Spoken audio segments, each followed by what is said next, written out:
শুভ দুপুর বন্ধুরা। আজকে বিরিয়ানি খাওয়ার দারুণ শখ হয়েছে, তাই এই হলো একটু বিরিয়ানি আনিয়েই খাই। সবসময় তো আর বিরিয়ানির জোগাড় থাকে না বাড়িতে, বলো। তাই একটু দোকান থেকে আনিয়ে নিলাম। আমাদের এখানে একটা দোকান আছে, খুব ভালো বিরিয়ানি করে। তাহলে বিরিয়ানিটা ঢালা যাক।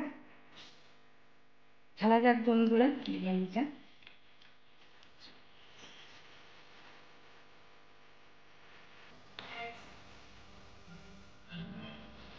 একটা ঢেলে নিই।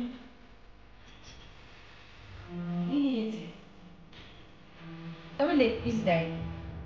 চিকেনের পিসটা এরকম লেগ পিস দেয়নি। এটা দেখি, দেখো এরকম দিয়েছে, সলিড পিস দিয়েছে, লেগ পিস দেয়নি।